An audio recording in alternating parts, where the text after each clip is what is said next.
Oke, halo semuanya, kembali lagi di Florida Hanif dan kali ini kita ada di Bangkok Motor Show dan kita di booth-nya Toyota karena Toyota hari ini ada mobil baru yaitu Toyota Corolla Cross. Ini varian facelift di mana sekarang tampangnya jadi seperti ini. Dan di sebelah saya ini adalah varian yang GR Sport, sedangkan di sana itu yang varian urban. Nah, kalau yang standarnya itu bentuknya kayak gitu sebenarnya ya. Jadi perbedaannya itu ada di lampu sama grillnya yang model baru. Nah, lampunya ini kalau kita lihat dari detail ya, itu tuh lampunya benar-benar detail banget. Ini kayak lampu-lampunya Mercedes-Benz yang pakai punya multi beam LED. Jadi dia ada kotak di dalam sini ya. Dan ini bisa nyala, sama di tengahnya ini dipisah oleh sebuah garis yang bisa nyala juga. Lampu utamanya dia ada di bawah sini. Jadi dia ada proyektor LED di bagian bawah. Jadi lampunya ini modelnya sangat kompleks, bahkan menurut gue ini adalah Toyota dengan lampu paling kompleks yang pernah gue lihat. Karena ini niat banget bikin lampunya bisa sampai kayak gini. Terus bagian bempernya sama grillnya untuk yang varian GR itu beda. Jadi seperti ini bentuknya. Dan untuk yang varian urban atau varian yang biasa itu dibikin kayak mobil-mobil listrik. Jadi kayak grillnya ketutup, di bawahnya ada bolong-bolong yang tipis-tipis. Nah, yang varian urban kita dapat body kit bagian depan, samping sama belakang.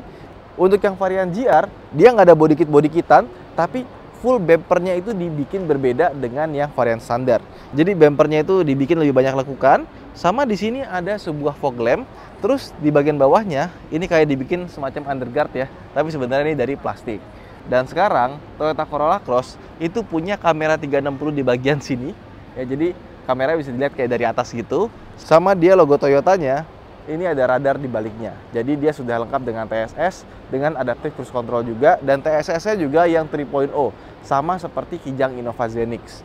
Di atasnya juga ada kamera buat lane keeping assist dan lane departure warning-nya juga. Nah, terus sekarang kita lihat ke bagian sebelah sana yuk. Nah, ini Corolla Cross yang pakai body kit dan aksesoris dari Urban Prestige. Nambah harga sekitar 23.000 baht. 23.000 baht berapa tuh? Sekitar 8 jutaan ya dibandingkan dengan standarnya. Dan harganya di sini itu yang varian tertinggi adalah 1.200.000 baht. 1,2 juta baht. Kalau 1 juta baht itu sekitar 430 juta, berarti sekitar 500 juta lah. Ya lebih murah dibandingkan dengan Indonesia sih emang. Dan untuk yang varian urban, gue lebih suka sih karena bentuknya jadi kelihatan lebih manis ya. Entah kenapa yang GR-nya itu agak sedikit maksa, dan gue suka di bagian garis ini. Ini kesannya jadi kayak mobil listrik. Dan Toyota Hybrid itu sekarang sudah meninggalkan logo biru-biru, tapi di mobil ini masih ada biru-birunya di bagian sini. Kalau platnya sih kayaknya nggak pakai biru-biru ya, karena ini kan bukan battery electric vehicle. Nah, terus kita jalan ke bagian sampingnya. Peleknya, dia sekarang pakai pelek 18 inci dengan ban 225/50, dan bannya ini pakai Michelin Primacy 4. Jadi bannya itu emang dipakai yang premium biar nggak berisik pas lagi di jalan. Di sini ada tulisan HEV-nya, sama di sini ada kameranya ya, buat kamera 360-nya. Dan sekarang dia udah nggak punya sunroof lagi, tapi dia punya panoramic glass roof. Jadi dia lebih panjang sampai ke belakang sini, tapi nggak bisa dibuka. Kalau yang dulu kan dia nggak sepanjang itu tapi bisa dibuka. Yang sekarang dibikin kaca mati tapi lebih panjang sampai ke bagian belakang. Ini bagian sininya tuh warnanya hitam. Dan kalau kita mau nambahin roof rack itu tinggal dibolongin di bagian sininya aja, emang disediain sama Toyotanya. Jadi emang Corolla Cross ini dibikin bisa buat bawa barang-barang di atas. Ke belakang ada spoiler kecil di bagian sini ya. Entah kenapa sekarang Toyota suka nambah-nambahin kayak ginian. Kayak misalkan di Toyota Yaris Cross juga ada bagian giniannya nih, yang varian GR-nya. Dan di bagian bawahnya ini ada aksesoris tambahannya, dan ini bentuknya honeycomb. Nah, terus lampu belakangnya juga dibikin berbeda LED-nya ya. Garis-garis itu lebih padat di dalam, tapi untuk lampu-lampu di dalam sininya dia masih pakai lampu biasa, bohlam, belum LED. Tapi untuk lampu mundur dia sudah pakai LED, dan untuk lampu plat nomornya dia belum pakai LED, masih lampu kuning biasa. Bagasinya sudah elektrik sama seperti Corolla Cross yang kita kenal, dan bagasinya cukup lega, sama dia dapat ini nih, tutupan. Ya. Oke, sekarang kita masuk ke dalam interior yuk. Nah, sekarang kita masuk ke dalam interiornya, dan seperti yang kita tahu, interiornya bentuknya masih sama persis kecuali warnanya. Warnanya ini sekarang jadi warna merah ya. Tapi ada juga yang varian warna hitam, dan merahnya ini bagus sekali, gue suka. Terus di bagian sininya tuh ada sweatnya, ya, di garis sininya. Jadi rasanya tuh dipegang itu enak dan bagus. Tapi dia belum ada ventilated seat, belum ada heated seat, masih biasa aja. Dan di bagian sini dia sudah pakai soft touch, ada jahit-jahitan asli, tapi cuma di sini aja, sebelah kanannya nggak ada.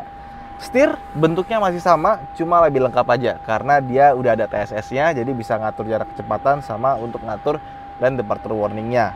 Nah, head unitnya dia pakai ukuran yang lebih besar, nggak ada tombol sama sekali ya, semuanya kapasitif, full screen, dan AC-nya sudah pakai dual zone dan ada eco-nya. Nah, terus ke bagian bawah sini, transmisinya masih sama ya bentuknya, cuman Toyota Corolla Cross itu dari awal dia tuh nggak ada electronic parking brake-nya, jadi masih pakai kaki. Nah, sekarang sudah pakai electronic parking brake. Jadi tinggal dipencet di sini ya, dinaikin kalau kita mau aktifin, dan ada auto hold-nya juga. Akhirnya sekarang ada, yang tadinya nggak ada. Bagian sini bisa dimajuin. Jadi kalau misalkan kita butuh armrest kurang maju bisa pakai, dan di sini ada wireless charging-nya. Jadi buat HP kita buat ngecas, dan ada ambient slide-nya warna biru di bagian sini.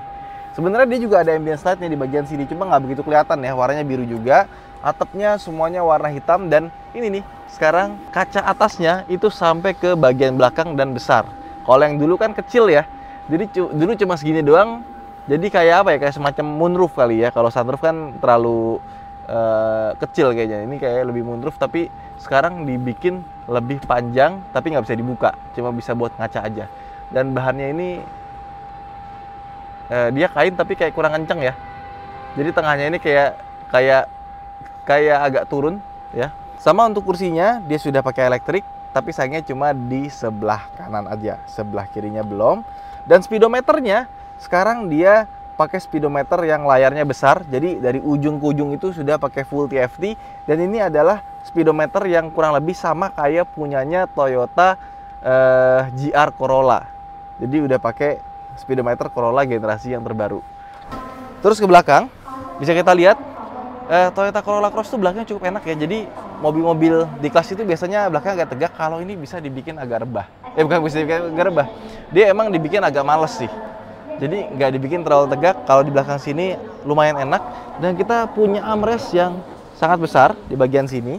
Kita tutup, dah, tinggal kita duduk, dan dia sudah pakai all auto. Jadi bagian belakangnya pun juga sudah auto, sama ada AC di bagian belakangnya, dan ada colokan USB Type-C buat ngecas HP. Dan mobil ini masih punya powertrain yang sama, jadi dia pakai 1800 cc hybrid. Nah, di sini bisa kita lihat nih. Jadi emang mobil ini tuh sangat-sangat irit. Gue pernah pakai dari Klaten ke Solo itu dapat sekitar 1:28 ya. Dan di Thailand ini di pengetesannya dapat 4,3 liter per 100 km atau 23,3 km per liter. Wow, irit sekali. Dan kalau luar kota 4,5 liter per 100 masih di atas 120. Dalam kota lebih irit, jadi 3,9 liter per 100. Irit banget ya mobil ya. Jadi ini emang luar biasa sih. Mesin 2ZR FXE-nya ini emang luar biasa irit. Jadi kalau misalkan kalian cari mobil yang emang dipakai buat irit-iritan, terus buat harian juga gampang karena dimensinya itu lebih kecil dibandingkan dengan CR-V, tapi lebih gede dibandingkan dengan HR-V atau Yaris Cross, ya ini pilihannya. Seandainya kalau di Indonesia masuk dengan harga yang sama kayak Thailand, sekitar 500 jutaan kecil, wah ini sih pasti bakal laris banget ya. Gimana menurut tempat kalian? Coba komen di bawah. Saya Hanif, sampai jumpa di vlog berikutnya. Jangan lupa ada playlist dari Bangkok Motor Show. Jadi kalau misalkan kalian pengen lihat mobil apa aja yang baru dan kita bahas di Bangkok Motor Show, bisa langsung ke playlist itu aja. Lumayan buat nemenin ngabuburit kan? Oke, saya Hanif, sampai jumpa di vlog berikutnya. Bye-bye.